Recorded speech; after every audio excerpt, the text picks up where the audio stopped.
Find product links below and hundreds more videos on my channel. Hi everyone, welcome back. So today I wanted to post a video to explain why I'm using a piece of string instead of the belt system on the Konova Crank Kit, so instead of the original belt that came with it. And so I wanted to explain sort of the pluses and minuses and why you would want to do this in the first place. And then I figured I might as well just post a full review about this kit and let you guys know what I think. So this kit is basically just a mechanical thing that attaches to your slider at both sides and then allows you to, which way is it? That way. So it basically allows you to move your camera using this mechanism. So this obviously fits Konova. I suppose you could attempt to try and fit it to other sliders, but generally, I would say it's, best for Konova sliders. And here's the thing about this. Konova, by the way, I haven't read about this in a really long time. The only thing I can remember is I do remember seeing at least one or two people that weren't that happy with it. I don't know, I read it somewhere in some review or something, I don't remember. But from what I remember from the eBay listings of this and that kind of thing, Konova don't explain properly what this is ideal for. So let me give my opinion on that. It's not that good for general use if you want to just use this thing constantly to do your slider shots. And so it just doesn't move that, well, not because there's anything wrong with it mechanically, because mechanically it is a very, very good system. It works really well, it's really well built, but the problem is that with a fast spin, where you would want to move your slider fairly fast, it does work, but it's just, it's just easier to just push your slider for a fast shot. So for a fast shot, you would get a smoother move just by pushing the slider, because making your hand do this perfectly circular move, even though you have something to hold on to, creating this perfectly circular move at a constant speed just isn't that easy, and it's just more of a thing to do with ergonomics more than anything actually being wrong with the device itself. And so and it really depends on the person, your hands, your whatever, the way you're standing. I noticed that a lot of this really depends on the way that you're standing. And so in some situations I'll be able to do a fast move and keep it quite steady and stable. Like right now it's working pretty well, but it's still not a perfectly constant speed compared to just pushing the slider with my hand. But for creating a slow move, meaning pushing this thing right the way out and then creating a very, very slow move by moving my hand like this, then that's where you get a real good advantage here for really slow moves, because that's something that is very difficult to do with just your hand.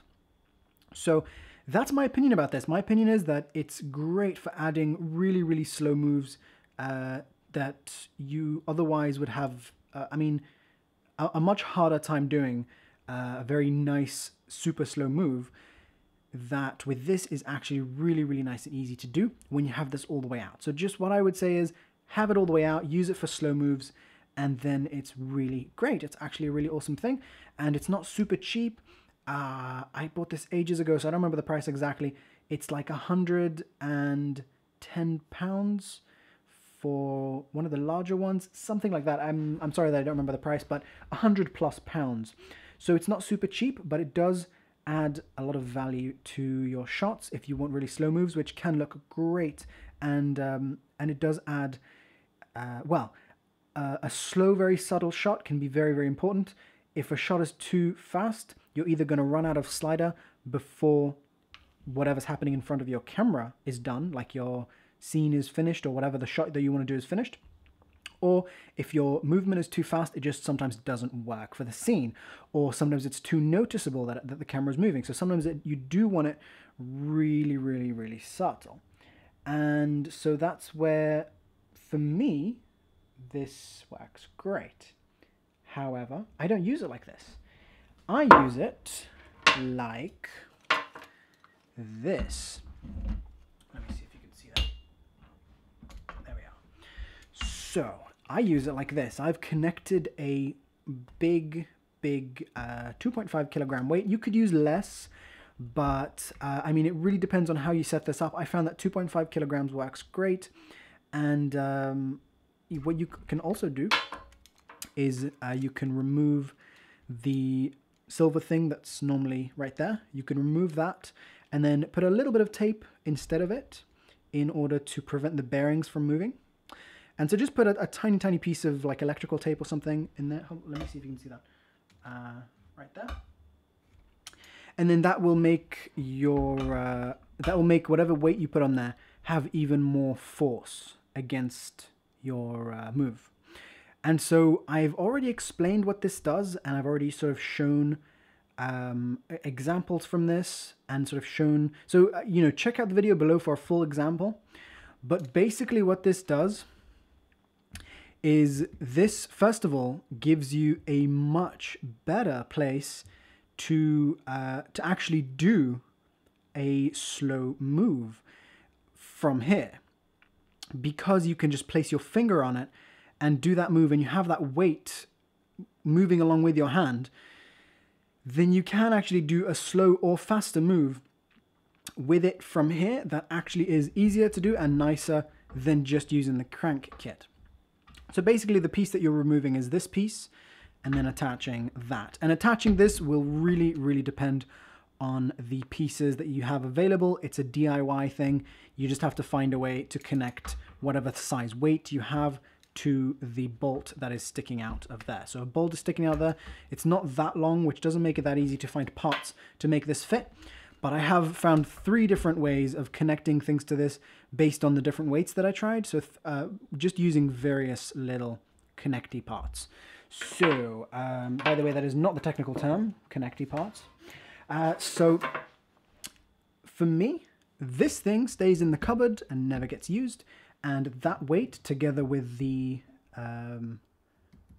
pulley system, gives me something that gives me amazing shots. By the way, I didn't explain that the main use for that weight is that you're pushing from the camera's side, and that weight spinning there gives you an amazingly smooth shot that just increases the value of that shot by a huge amount. It is so much smoother, and not because there's anything wrong with the slider, but it's just a very constant speed that wants to stay that speed, and sort of slows down and speeds up very gradually, and allows you to move more with your fluid head and get really nice shots while you move. So that's really increased my production value a huge amount, and I love it, and I would never give that little thing up unless I had a better system, which also included a weight like this. And by the way, since I don't know if the word is invented, but I came up with this idea, and since then manufacturers have actually started using that in sliders. And so I don't want to claim that I'm the first person to ever put a spinning weight on something, but as far as I know, that was my idea, so yay me. And by the way, sorry, I didn't mean to brag. So now, with regards to the string, the belt system that came with the slider is intended to be used with the well, it's intended to be used with this crank and with the motor kit.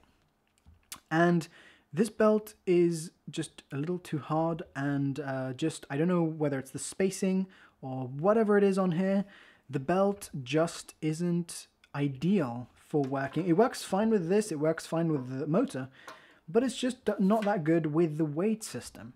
So because of that, what you can do is you can flip it around so that the teeth don't touch, like that. And that improves it a little bit, but it's not perfect. And so what I found is that I just take some paracord, like you see here. And paracord is just parachute cord. It's easily available because it's really multi-purpose, and people use it as a multi-purpose string. So it'll cost you about, I think, £2 on eBay for like a really large amount of it.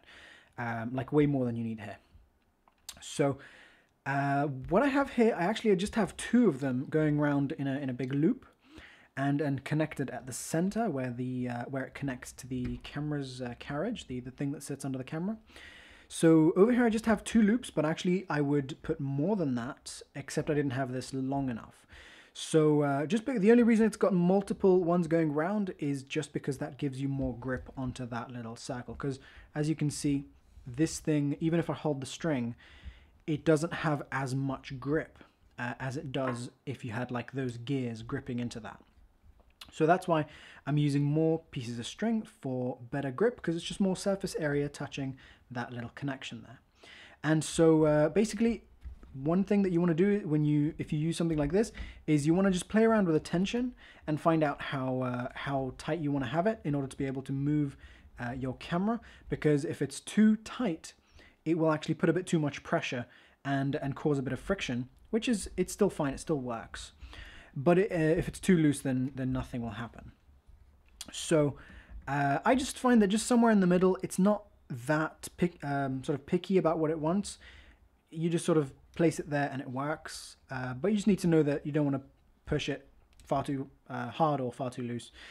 And so for me, a piece of string works great. And what I will do at some point in the future is I will maybe actually get a softer belt. So I will actually get a belt that's intended to be used with something like this, which is softer, so that I get even more grip than, well, hopefully I'll get even more grip than this thing.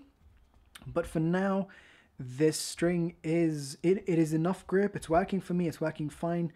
And you just want to make sure that you're not getting elastic string. I mean, you could try with elastic string, but you know, maybe try different strings. I don't know. But for me, this paracord just worked fine. It worked great. And yeah, so this is what I use and what I'd recommend.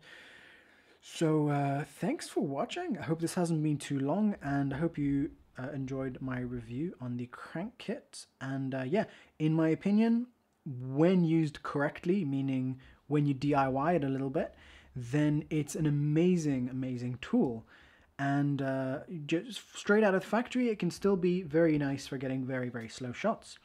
And yeah, that's the review. So thanks for watching. Don't forget to subscribe and check out my other videos. I will see you guys soon. Bye.